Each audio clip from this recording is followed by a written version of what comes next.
Hello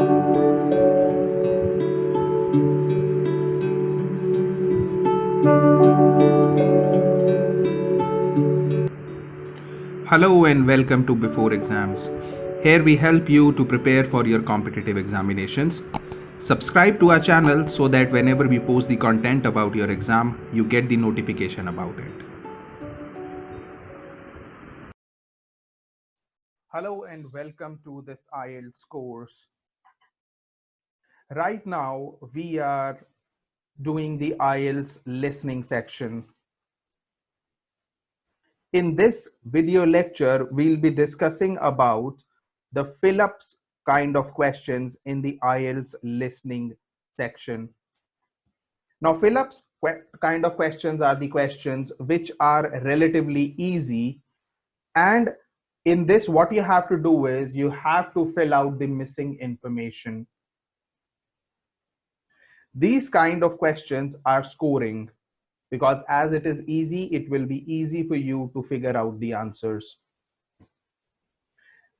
In this video lecture, we will first be discussing some points that you need to follow so that you can score maximum in your IELTS listening section or in these fill-up kind of questions. And then we'll be doing an example. There will be an audio which will be played, and there will be a question of fill-up kind that you have to answer. So let's start with the discussion points first.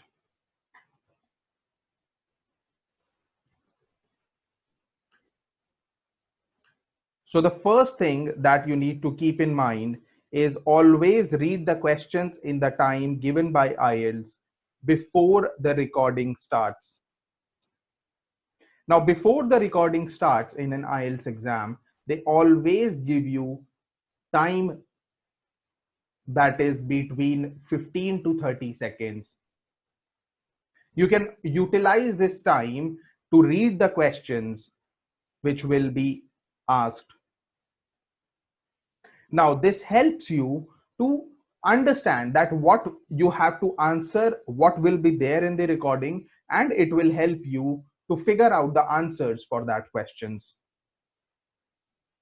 The second thing is always keep a look on the words before and after the gap.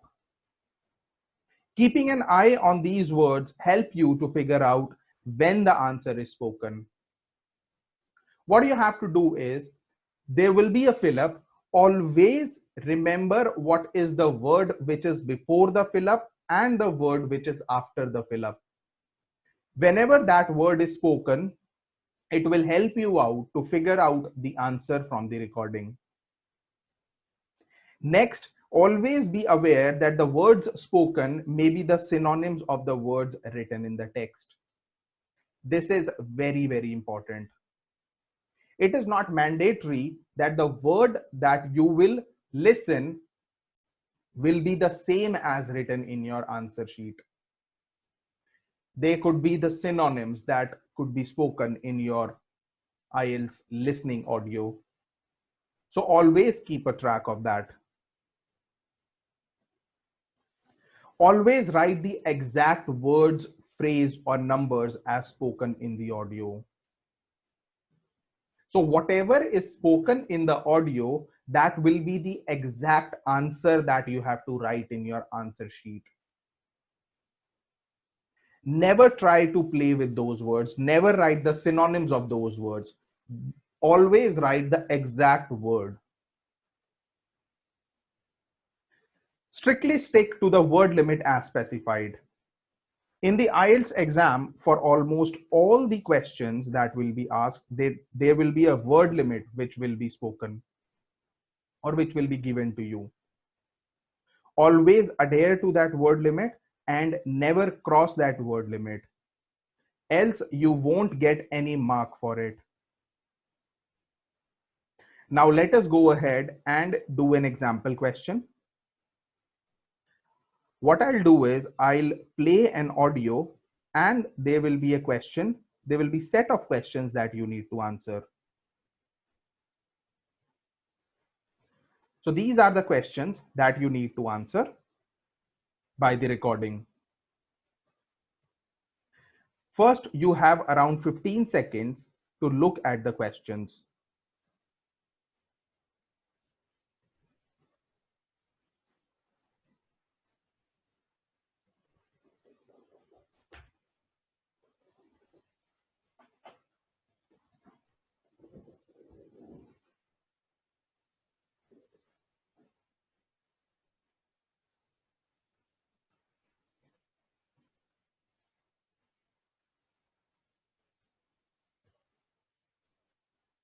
You will hear a telephone conversation between a customer and an agent at a company which ships large boxes overseas.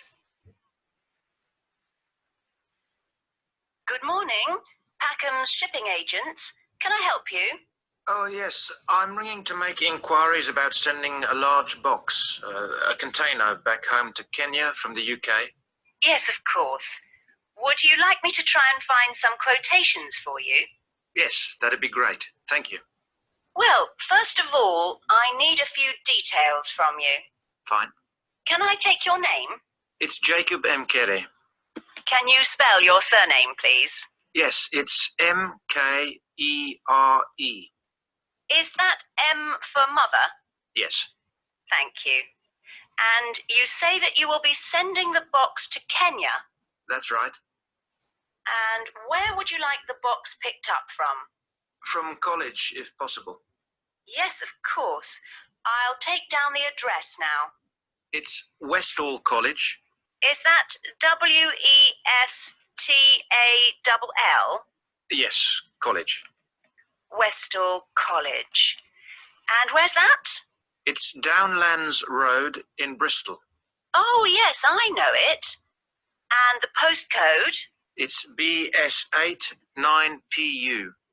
Right. And I need to know the size. Yes, I've measured it carefully and it's 1.5 meters long. Right. 0.75 meters wide. Okay. And it's 0.5 meters high or deep. Great. So I'll calculate the volume in a moment and get some quotes for that. But first, can you tell me, very generally, what will be in the box? Yes, there's mostly clothes. Okay. And there's some books.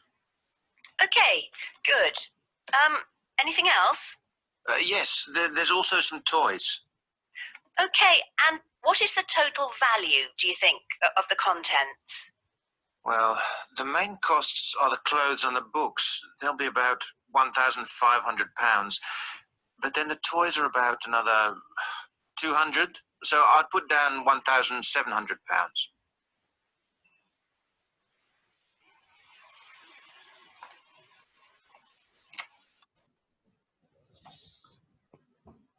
So this was the recording for this question. I'm sure you were able to get all the answers. To check the answers, you can pause the video and you can look at these answers and you can check. So this is all about the fill-ups kind of questions. In the next lecture, we'll be doing the other kind of question, which will be the short answer type questions. Till then, have a great day. Bye-bye.